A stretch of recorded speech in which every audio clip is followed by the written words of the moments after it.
everyone, so I'll just start. We're all ready. Are we all ready? Yeah! I just wanted to say how lovely it is for us all to be here in this beautiful venue. Honestly, 5 weeks ago when I asked who wanted to speak, I had only about 9-10 volunteers. And today, well, you'll see for yourself in a minute what they've achieved. I can't take any credit for the jokes, they're all Mr. Hopkins, shamelessly stolen, but they are absolutely amazing. I'm so proud of them. Enjoy.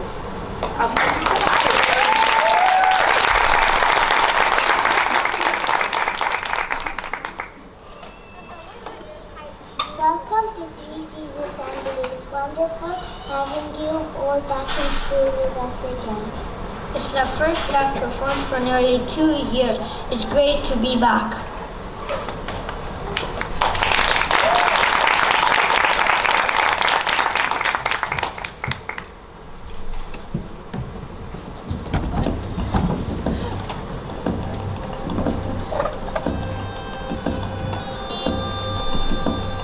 Amazing, Egyptian, exciting, Egyptian, amazing, Egyptian, exciting, Egyptian, ancient, inscription, dramatic, description, the pages before us, and here comes the chorus. We up with the pyramids, riding style down the Nile, having a rare old time with the pharaoh, but we got to tell the tip of the crocodile. He's looking at the Cleopatra to forget how to take it out.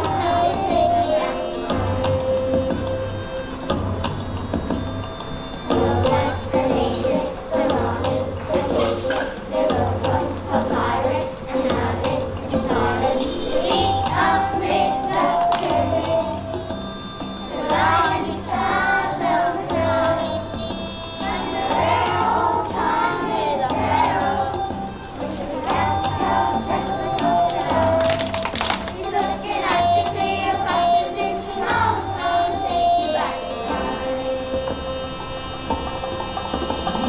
The wars, the Naxos, Osiris, or Isis, Anubis, the Horus, the Baptist, the Chorus, the pyramid, the pyramids, the lion style down the Nile, having a rare old time with the pharaoh, which we got to tell the crocodile. He's looking at the Cleopatra to know how to take you back in time. He's looking at the Cleopatra to know how to take you back in time. He's looking at the Cleopatra to know how to take you back in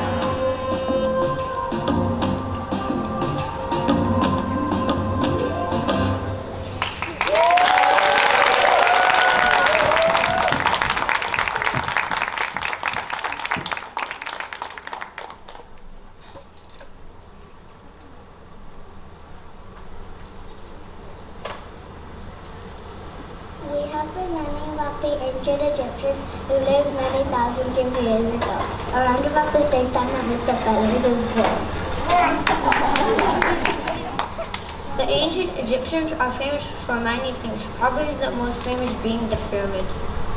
A pyramid was a huge stone for the kings of Egypt that was shaped like a pyramid. King of Egyptians was called the Pharaoh, and he would order his pyramid as soon as he became king.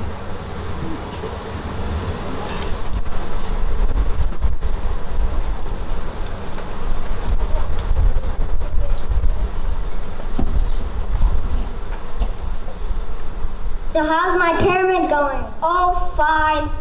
We've got about 400 people building at the moment, so it shouldn't be too long.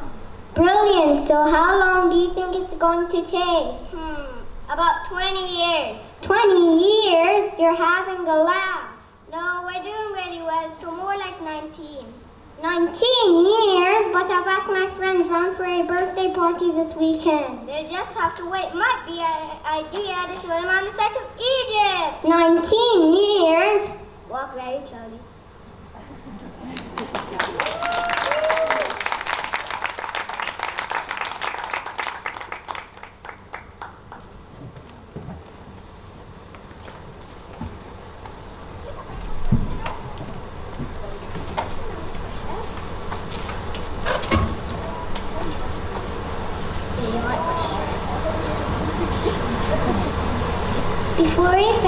Buddha's pyramid, of course he had to be dead.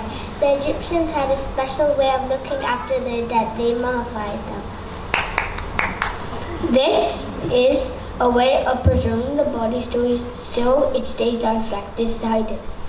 Hello, my name is Raheta. Today, my sister and I are going to show you how to mummify a body. First thing you have to do is check that the body is dead. Are you dead? Yes. Great, let's get started then. First we must wash the body with water in the River Nile. Dry him. Cover him with oil and put him in salt.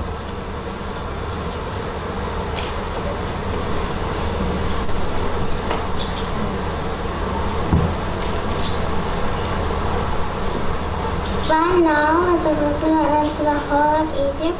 That was very important to the Egyptians. And now from Miss Ross, the least favourite part of the mummification, brain removal. Do we cut it out? No. Don't spoil the way the pharaoh looks. The brain is simply pulled out of the nose with great care. Wait a minute, you're gonna do what? Now, you're dead, you won't feel a thing. Oh yeah, okay. Carry on. Next you must take out the liver, take out the kidneys, but we must leave the heart. The organs were placed in special jars called the canopic jars. These were sometimes put back into the body, later left inside the tomb in their jars.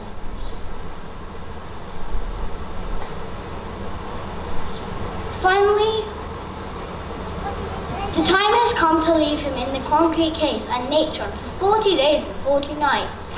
Natron, what's that? It's another name for salt.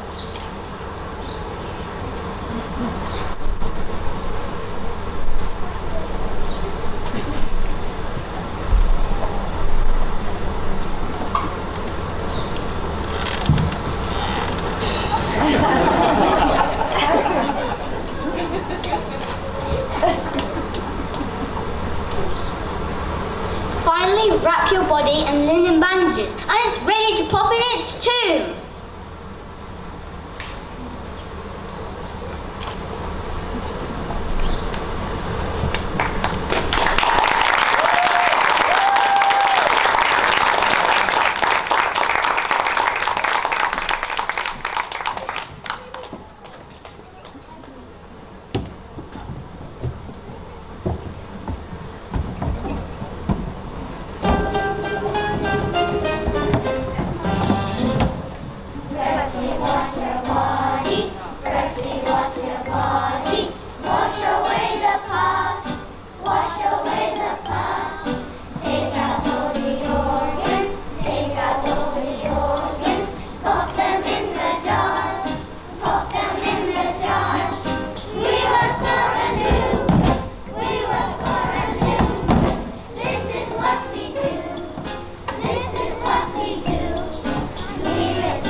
because the process was so expensive.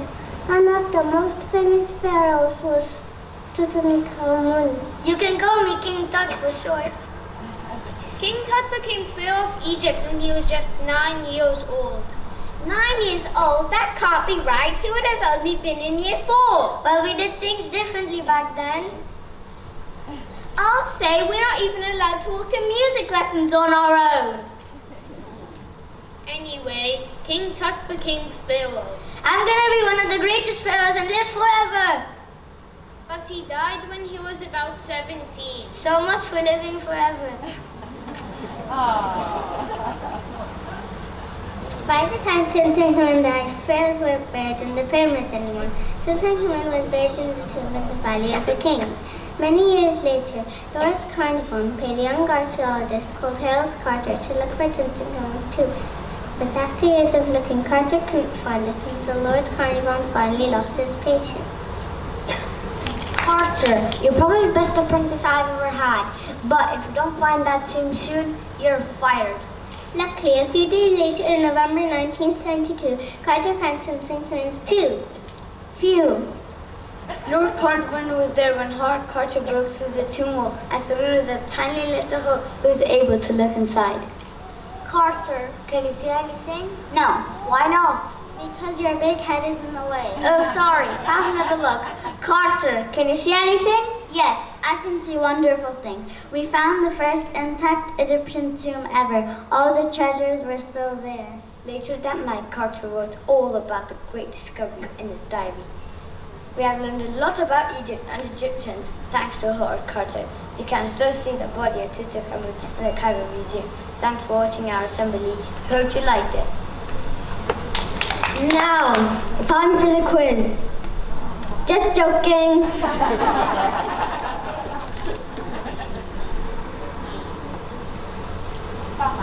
See you next bit. There's just enough time for a final song. Don't be scared. We're not. Oh no! What's that? Mommy!